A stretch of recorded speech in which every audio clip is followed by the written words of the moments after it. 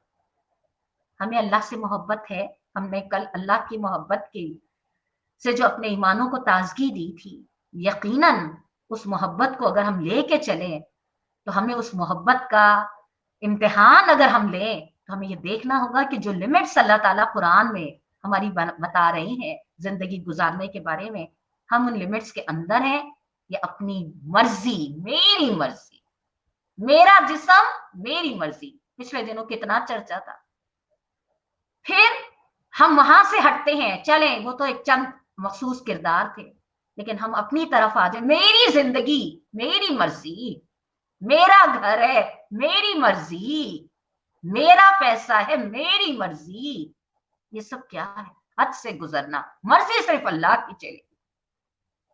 سورہ یوسف دیکھیے نا، کیا کمال درجے کی رہنمائی کرتی ہے. ہوتا وہی ہے جو اللہ چاہتا ہے. وہ اپنی جگہ ایک موضوع ہے. انشاءاللہ جب ہم قصص قرآنی کے موضوع کی طرف آئیں گے تو یقیناً انشاءاللہ اس سے اپنی شخصیتوں کو بہتر کرنے کی ضرور کوشش کریں گے. زمین میں فساد برپا نہ کرو جبکہ اس کی اصلاح ہو چکی ہو، اور اللہ ہی کو پکارو خوف کے ساتھ اور طمع کے ساتھ. طمع کہتے ہیں یعنی ایک ہونا چاہیے، خوف بھی ہونا چاہیے اور ایک امید. ویسے ہمارے یہاں تو اس کو لالچ کہا جاتا ہے، لیکن لالچ کا لفظ ہمارے یہاں نیگیٹو تھنکنگ میں آتا ہے نا. لہٰذا اللہ کو پکارو خوف کے ساتھ اور امید کے ساتھ. خوف کیسا؟ حضرت عمر رضی اللہ تعالیٰ عنہ کا اگر آسمان سے صدا آتی ہے کہ ایک کے سوا سب جہنم میں جائیں گے تو مجھے خوف ہوتا ہے کہیں میں ہی نہ ہوں، اور اگر ایک کے سوا سب جنت میں جائیں گے تو ایک امید ہوتی ہے کہ وہ شاید میں ہی ہوں. تو کیا کہا؟ اللہ کو پکارو. ظاہری تمہاری باطنی کیفیت بھی تڑپنے والی ہو اور تمہارے دل کی کیفیت بھی کیا ہو، اللہ کو پکارو خوف کے ساتھ اور امید کے ساتھ. یقیناً اللہ کی رحمت نیک کردار لوگوں کے قریب ہے. نیک باتیں کرنے والوں کے قریب نہیں کہا، قریب من المحسنین. نیک کردار لوگ کون ہوتے ہیں؟ اس کی تفصیل کچھ پیچھے آئی اور کچھ آگے کی آیات میں آئی. اس کی جو اہم ترین چیز مولانا نے بیان کری ہے، جو آپ کے سامنے حاشیوں میں آ رہی ہوگی، تھوڑا سا آپ لوگوں کو آپ لوگ اس کو پڑھیے گا. میں صرف اتنی بات اس سے آپ کے سامنے مختصر الفاظ میں رکھ دیتی ہوں کہ اس میں انہوں نے دو نظریوں کی وضاحت کری ہے. ایک یہ کہ جب انسان اللہ کی اطاعت سے نکل کر اپنے نفس کی اطاعت یا اپنے جیسے دوسرے انسانوں کی اطاعت اختیار کرتا ہے اور اس کے مطابق اپنے قوانین بناتا ہے اور اپنے طریقے زندگی بناتا ہے، تو اس کا نتیجہ کیا ہوتا ہے؟ زمین میں خرابی ہی خراب. اور قرآن کا مقصد اس فساد کو روکنا ہے. اور دوسری چیز جو ایک اہم ترین مولانا نے اس میں سمجھایا، یہ ہماری آج کی ایجوکیشن پالیسی کا بڑا بنیادی نقطہ ہے. قرآن کا بیان اس پالیسی سے ٹکرا رہا ہے. اس لیے میں اس لائنوں کو ہی آپ کے سامنے پڑھ دیتی ہوں. اس معاملے میں قرآن کا نقطہ نظر ان لوگوں کے نقطہ نظر سے بالکل مختلف ہے جنہوں نے ترقی کا ایک غلط تصور لے کے یہ نظریہ قائم کیا کہ انسان ظلمت سے نکل کر بتدریج روشنی میں آیا ہے اور اس کی زندگی بگاڑ سے شروع ہو کے رفتہ رفتہ بنی اور بنتی جا رہی ہے. اس کے برعکس قرآن کہتا ہے کہ اللہ نے انسان کو پوری روشنی میں زمین پہ بسایا تھا اور ایک سہلے نظام سے اس کی زندگی کی ابتدا کی تھی. پھر انسان خود شیطانی رہنمائی قبول کر کے بار بار تاریکی میں جاتا رہا اور اس سہلے نظام کو بگاڑتا رہا, اور اللہ تعالیٰ بار بار اپنے پیغمبروں کو اس غرض کے لیے بھیجتے رہے کہ اسے تاریکی سے روشنی کی طرف آنے اور فساد سے باز رہنے کی دعوت. کیا میں نے آپ کے سامنے جو ابھی ایجوکیشن آئیڈیالوجی رکھی, آج کی دنیا جو علم کی ترقی کا اور سائنس کے غرور کا دعویٰ کرتی ہے, وہ کہتی ہے انسان پہلے جاہل تھا, یہ تو آج ہم علم حاصل کر کے ترقی کے اس مقام پہ پہنچے ہیں. اللہ کی کتاب کچھ اور ہی بات, اس سے بالکل اپوزٹ نظریہ دیتی ہے. وہ یہ کہتی ہے انی جاعل فی الارض خلیفہ, اللہ نے انسان کو زمین پہ اپنا خلیفہ بنائے. ابھی بھی ایک دو روزے تو ابھی آپ لوگ سورہ بقرہ پڑھ کر گئے ہیں, آپ کے ذہن میں پوری وہ آیات آ رہی ہوں گی کہ کس طرح فرشتوں سے اللہ تعالیٰ نے کہا اور کس طرح فرشتوں نے جواب دیا, اور کس طرح اللہ تعالیٰ نے انسان کو علم اور اختیار کی بنا پہ فرشتوں سے فضیلت دی. یہ کیسے ہو سکتا ہے کہ اللہ تعالیٰ جس کو اپنا خلیفہ بنا رہے ہیں وہ جاہل ہو, اس کو سمجھ نہ ہو؟ یہ ممکن ہی نہیں ہے. اللہ رحمان اور رحیم خود بہترین ہے اور وہ بہترین تخلیق کرتا ہے. لہٰذا یہ جو ایجوکیشن آئیڈیالوجی آج ہمارے دماغوں میں بٹھائی گئی ہے کہ 1400 سال پہلے والا انسان تو شاید بڑا جاہل تھا, اور آج سائنس کی خلاؤں میں سفر کرنے والا انسان بڑا ترقی یافتہ ہے. مجھے یہاں پہ کسی کا بڑا اچھا جملہ یاد آتا ہے, خلاؤں کی دنیا کو مسخر کرنے والا انسان اپنے اندر کی دنیا کو مسخر نہ کر سکتا. حقیقت یہ ہے کہ آج کی اس دنیا نے ہمیں زمین کی تہوں کے خزانے حاصل کرنے سکھا دیے, سمندر کی تہوں میں ہمیں ان نعمتوں سے مالا مال کرنا سکھا دیا, لیکن انسان کو زمین پہ انسان بن کے جینا نہ سکھا. اور یہی اس انسانیت کا المیہ ہے جو اس قرآن سے دوری کی وجہ سے ہم آج بھگت رہے ہیں. کیا بات نکل کر آئی کہ دنیا میں انسان کا وجود اور نظام بہترین کی بنیاد پہ اللہ تعالیٰ نے کرا تھا. انسان نے جب خرابی پیدا کری, اللہ تعالیٰ نے انبیاء کو بھیج کے اس خرابی کی اصلاح کی کوشش کری, اور اللہ تعالیٰ اس بات پہ قادر ہے کہ اصلاح کر لے, مگر چونکہ دنیا امتحان کی جگہ ہے لہٰذا اختیار کی آزادی برقرار ہے. دوسرا جو ہماری آیت ہے, ہمارا ٹائم میں سوچ کے تو یہ بیٹھی تھی کہ آج انشاءاللہ ہمارا یہ ٹاپک پورا ہو جائے گا کہ اللہ کی رحمت کیسے لوگوں کے لیے ہے. لیکن سچ مچ جو مجھے کبھی کبھی یہ لگتا ہے کہ جب آپ قرآن کی آیتوں پہ غور کرنے بیٹھیے نا, تو ہم نے پڑھا تھا نا کہ صراط الذین انعمت علیہم, جن کی میں اور آپ دعا کرتے ہیں, بعض اوقات ایک ایک آیت پہ ساری رات گزار دیتے تھے. تو شاید ہم بھی شاید ٹاپک میں اتنی تیزی نہ لے پائے, لیکن حقیقت یہ ہے کہ اللہ کے ہاں مقدار نہیں چاہیے ہوگی, کوالٹی چاہیے ہوگی. تم نے تھوڑا سمجھا, لیکن تمہارا ایمان اور تمہاری شخصیت اور تمہاری پرسنالٹی اس سے کتنی متاثر ہوئی, اور تمہاری زندگی پہ اس کا کتنا اثر ہوا. تو آج ہم نے ایک اللہ کی رحمت کن لوگوں کے لیے ہے, اس میں سورہ اعراف کی آیت نمبر 55 اور 56 لی ہے. بقیہ جو 3 میں نے آپ کو لکھوائی تھیں, اللہ کی رحمت کیسے لوگوں کے لیے ہے, سورہ اعراف کی آیات, سورہ توبہ کی آیات, انشاءاللہ زندگی رہی تو کل ہم اس کا انشاءاللہ حاصل مطالعہ نکالنے کی جتنی اللہ تعالیٰ نے ہمیں صلاحیت دی ہے ہم کوشش کریں گے. ان الفاظ کے ساتھ اپنے بات کو سمیٹ لیتی ہوں کہ اللہ تعالیٰ ہمیں اس رحمت کو بہترین طریقے سے سمیٹنے والا بنا دے اور اس کو ہماری زندگی اور عمل میں شامل فرما دے. آمین. معزز سامعین, میں نے پہلے بھی آپ سے بات کی تھی, آپ لوگ اپنا کوئی کومنٹ, اپنا کوئی سوال, کوئی بھی چیز آپ ان باکس میں ٹائپ کر کے بھیج دیجئے. میں انشاءاللہ اگر آپ لوگ ابھی بھیجیں گے تو ابھی جواب دے دوں گی, اور اگر آپ لوگ بعد میں بھیجیں گے تو انشاءاللہ کل جو ہے میں کوشش کروں گی کہ میں اس کا جواب آپ کو دے دوں. آپ لوگ جو بھی سجیشن یا جو بھی کمنٹ سے جو بھی چیز کرنا چاہیں, یہ فورم آپ کے پاس موجود ہے. وآخر دعوانا الحمدللہ رب العالمین.